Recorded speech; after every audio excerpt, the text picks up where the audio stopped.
देखिए विद्यार्थियों, मजदूरी और कला सरदार पूर्ण सिंह के निबंध का एक अंश। आदमियों की तिजारत करना मूर्खों का काम है कि मनुष्य की खरीद फरोख्त करना मूर्ख लोग करते हैं ऐसा। प्राचीन समय में दास प्रथा थी, तब मनुष्यों को खरीद फरोख्त मेले लगते थे और उन मेलों में खरीदा और बेचा जाता था। तो दासों को खरीदा और बेचा जाता है।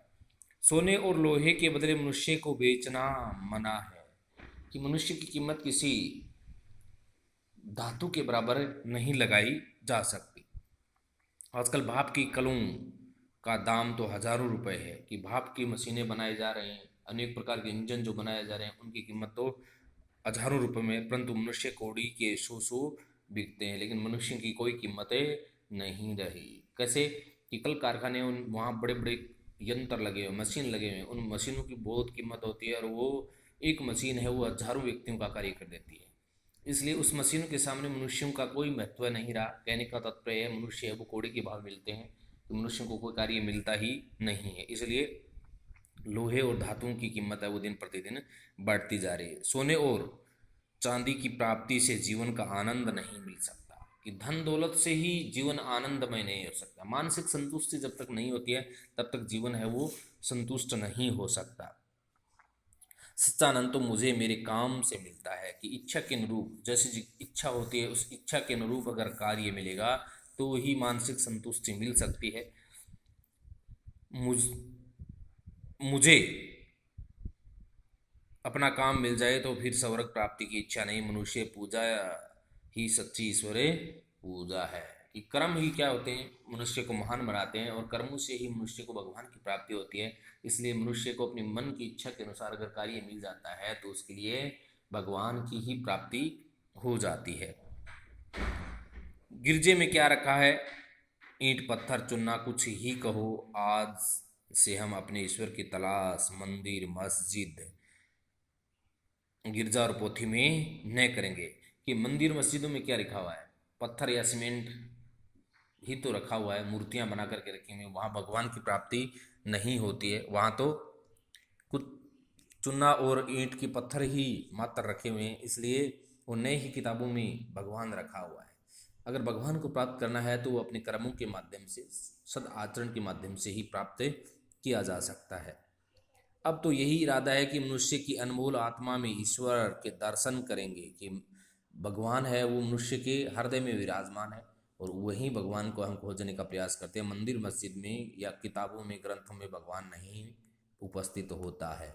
मनुष्य है वो अच्छे कर्म करेगा, मनुष्य के कर्मों के माध्यम से उनकी आत्मा में ही भगवान है वो क्या करते हैं, विराजमान करते हैं। यही आर्ट है, यही धर्म है। मनुष्य और मनुष्य की मजदूरी का तिरस्कार करना नास्तिकता है। बिना काम बिना मजदूरी, बिना हाथ के कला कौशल के विचार और चिंतन किस काम के। कि यही सबसे बड़ा धर्म है कि मनुष्य की मजदूरी के माध्यम से तिरस्कार नहीं करना चाहिए। कि मनुष्य कैसा कार्य करता है उसकी कौशल का कभी अपमान नहीं किया जाना चाहिए, क्योंकि मनुष्य को जिस विषय में रुचि होती है वो उसी के अनुरूप कार्य करता है और उसी इच्छा अनुसार वो करता रहेगा। तो उनका उस इच्छाओं को कभी भी दबाना नहीं चाहिए, ये क्योंकि उसके अंदर जो कौशल होता है वही उसका बाहर निकल करके आता है। बिना हाथ के कौशल के विचार और चिंतन किसे काम के हैं। कि अगर उसके कौशल के बिना अगर वो कार्य कर रहा है तो वो उसका रुचिकर विषय नहीं होगा, इसलिए वो चिंतन और वो विचार कोई काम का नहीं है। सभी देशों के इतिहास से सिद्ध है कि निकम्मे पादरियों, मौलवियों, पंडितों और साधुओं का दान के अन्न पर पला हुआ ईश्वर चिंतन अंत में पाप, आलस्य और भ्रष्टाचार में परिवर्तित हो जाता है। कि मंदिर मस्जिद में जो चढ़ावे के ऊपर अपना जीवन बसर करते हैं उनको कभी भी न तो उनके विचारों में भगवान होता है और न ही उनके माध्यम से कभी भगवान मिलने वाला होता है, क्योंकि वो तो निकम्मे होते हैं, कभी पुरुषार्थ में विश्वास ही नहीं करते हैं, कर्म वो करते ही नहीं है। तो बिना कर्मों के माध्यम से कभी भी भगवान की प्राप्ति नहीं हो सकती। जिन देशों में हाथ और मुँह पर मजदूरी की धूल नहीं पढ़ पाती वे धर्म और कला कौशल, बीच में रह गई भी एक पंक्ति, जिन देशों में हाथ और मुंह पर मजदूरी अंत में पाप, आलस्य और भ्रष्टाचार में परिवर्तित हो जाता है, जिन देशों के हाथ और मुंह पर मजदूरी की धूल नहीं पड़ती वे पाती, वे धर्म और कला कौशल में कभी उन्नति नहीं कर सकते। कि जहाँ मेहनतकश लोग नहीं होते हैं वहाँ धर्म के माध्यम से कभी आगे नहीं बढ़ा जा सकता। पद्मासन निकम्मे सिद्ध हो चुके हैं, कि सिंहासन पर बैठने वाले बहुत बार ऐसे उदाहरण हमने पढ़े हैं, हमने सुने हैं कि अनेक बार राजा हैं वो अपने कर्तव्यों से क्या हो जाते हैं, विमुख हो जाते हैं।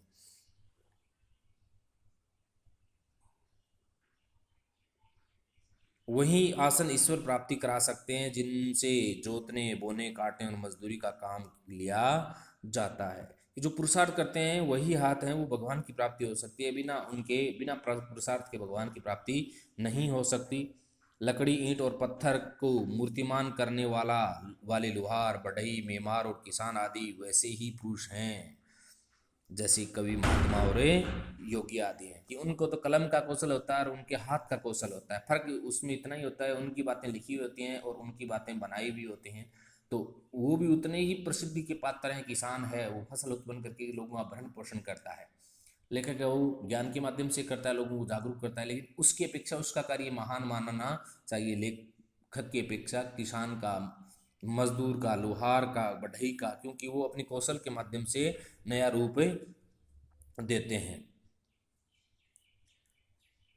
जैसे कवि महात्मा और योगी आदि उत्तम से उत्तम और नीच से नीच काम सबसे सबके सब प्रेम शरीर के अंग हैं। कि कोई कितना भी तुच्छ काम करे, उस अगर वो काम नहीं करेगा तो वो कार्य कैसे हो पाएगा, और कितना भी महान कार्य क्यों न करे तो महान करने वाला भी उतना ही सम्मान का पात्र होता है और तुच्छ करने वाला भी उतना ही सम्मान का पात्र होता है। क्योंकि भगवान ने सबकी भूमिकाएं हैं वो क्या हैं, अलग अलग बना करके प्रस्तुत की हैं।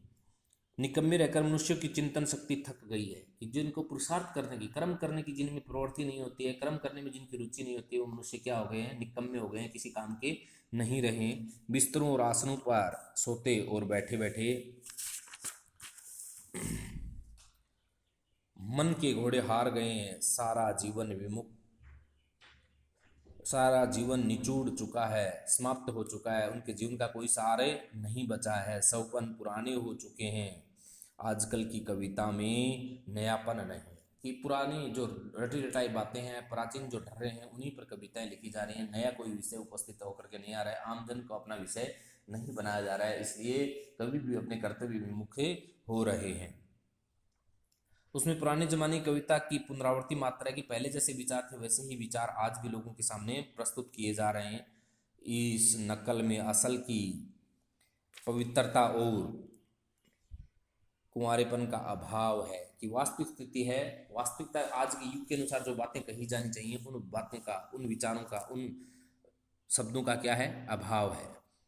अब तो एक नए प्रकार का कला कौशलपूर्ण संगीत और साहित्य संसार में प्रचलित होने वाला है। कि नई शक्ति का उदय होने वाला है, नए विचार संसार के सामने उपस्थित होने वाले हैं। यदि वह नए प्रचलित हुआ तो मशीनों के पहियों के नीचे दबकर हमें मरा समझिए, ये नया साहित्य मजदूरों के हृदय से निकलेगा। कि आने वाले समय में जो लिखा जाएगा वो मजदूरों के जीवन से प्रेरित होकर के लिखा जाएगा, मजदूरों के जीवन से प्रभावित होने वाला होगा। उन मजदूरों के कंठ से यह नई कविता निकलेगी जो अपना जीवन आनंद के साथ खेतों की मेड़ों का, कपड़े के तागों का, जूतों के टांकों का, लकड़ी के रंगों का, पत्थरों की नसों का भेदभाव दूर करेंगे। कि संसारियों में जो भिन्नता है, विचार उनकी अंतर है, उस अंतर को वही नई युग के कवि हैं वो उत्पन्न कर पाएंगे, और तभी उन कविताओं की सार्थकता होगी। अगर पहले के समय के अनुसार वही राजा महाराजाओं की प्रशंसा स्वरूप उसी प्रकार का भी रचना चलती रही तो सामान्य व्यक्तियों का जीवन है वो क्या हो जाएगा, नष्ट प्राय ही हो जाएगा। हाथ में कुल्हाड़ी, सिर पर टोकरी, नंगे सिर और नंगे पांव, धूल से लिपटे और कीचड़ से रंगे हुए ये बेजुबान कवि जब जंगल में लकड़ी काटेंगे तब लकड़ी काटने का शब्द इनके असभ्य स्वरों से मिश्रित होकर वायुयान पर चढ़ दसों दिशाओं में ऐसा अद्भुत गान करेगा कि भविष्य के कलावंतों के, कलाकारों के वही द्रुपद और मल्हार का काम देगा। कि जब वास्तविक जीवन के प्रत्येक रहस्य को अपनी पंक्तियों के माध्यम से कवि जब उजागर करेंगे तो संसार में दीप्यमान हो जाएंगे। उनके वो वचन हैं जो सांसारिक जीवन से जुड़े हुए लोग, जैसे लकड़ी काटने वाले, बढ़ई, लोहार, कृषि करने वाले, उन व्यक्तियों के जीवन की वास्तविकता को जो प्रस्तुत किया जाएगा वही संसार में प्रसिद्धि को प्राप्त करेंगे। क्योंकि अभी जो वर्तमान समय में जो काव्य रचना चल रही है वो तो प्राचीन समय से रटी हुई बातें हैं, प्राचीन समय से चली हुई परंपराएं, उन्हीं का आगे बढ़ाया जा रहा है। चरखा काटने वाली स्त्रियों के गीत संसार के सभी देशों के कौमी गीत होंगे। कि एक चरखा काटने वाली महिला है, वो कितने अंतर्मन से अपनी व्यथाओं के साथ कितनी भावनाओं को जोड़ करके उसको तैयार करती है, फिर उससे कपड़ा बनाती है। कपड़ा बनाते समय उनके मन में कैसे भाव आते हैं, कैसे वो उस पर आश्रित होती है, कैसे अपने मन की भावनाओं को उनसे पूरा करने का विचार करती है, वो सारी बातें संसार के लोगों के सामने आने वाले समय में कवि प्रस्तुत करेंगे। तब लोग उनकी कविताओं को अत्यंत निष्ठा के साथ, प्रसन्नता के साथ पढ़ने का विचार करेंगे, क्योंकि वो लोगों के व्यवहारिक जीवन से संबंधित होंगी। मजदूरों की मजदूरी ही यथार्थ पूजा होगी। ये कर्म करने वाले लोग ही पूजे जाएंगे, जो कर्म करेंगे उनकी संसार में प्रशंसा होगी। परंतु ये सब कला रूपी धर्म की तभी वृद्धि होगी। कला के कर्म के महत्व के बारे में जब लोग जानेंगे तभी वो आगे बढ़ पाएगा, तभी नए कवि पैदा होंगे, तभी नई ओलियों का उद्भव होगा। ओलवी होते हैं मंदिर मस्जिद में पूजा करने वाले पादरियों को कहा जाता है। परंतु ये सब के सब मजदूरी के दूध से पलेंगे, कि इनमें कहीं पद्मासनों का कोई भी सहारा नहीं होगा। वो तो अपने कर्मों के माध्यम से ही संसार भर में क्या करेंगे, प्रसिद्धि को प्राप्त करेंगे। धर्म, योग, शुद्ध आचरण, सभ्यता और कविता आदि के फूल इन्हीं मजदूर ऋषियों के उद्यान में प्रफुल्लित होंगे। कि आने वाले समय में नए धर्म, नए योग, शुद्ध आचरण, सभ्यता आदि इस संसार को नई दिशा देने के लिए ये कवि हैं जो मजदूर और ऋषियों के उद्यान के रूप में, जैसे किसान है, मजदूर है, वो अपनी मेहनत से पृथ्वी को, धरती को हरा भरा करता है और प्रसन्नचित होकर पूरे संसार का भ्रमण करता है। उसी प्रकार ऋषि मुनि है, संसार को नया ज्ञान देते हैं। वो अपने ज्ञान से जैसे संसार रूपी उद्यान को विकसित करते हैं, उसी प्रकार आने वाले समय में कविताओं का भाव भी उसी प्रकार संसार भर में मुखरित होगा। फिर देखिए मजदूरी और फकीरी। मजदूरी और फकीरी का महत्व थोड़ा नहीं है। कि मजदूरी करने वाला अपनी मेहनत और लगन से पूरे समय अपने कार्य में लगा रहता है, उसी प्रकार सन्यासी है, वो भी निस्वार्थ भाव से अपनी पूजा उपासना करता है। मजदूरी और फकीरी मनुष्य के विकास के लिए परम आवश्यक है। बिना मजदूरी किए फकीरी का उच्च भाव स्थिर हो जाता है।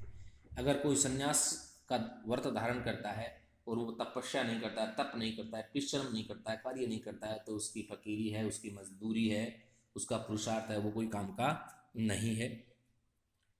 फकीरी भी अपने आसन से गिर जाती है, बुद्धि बासी पड़ जाती है। कि निस्वार्थ भाव से जो कार्य किया जाता है, अगर वो नहीं किया जाएगा तो उसका भी अंत हो जाएगा।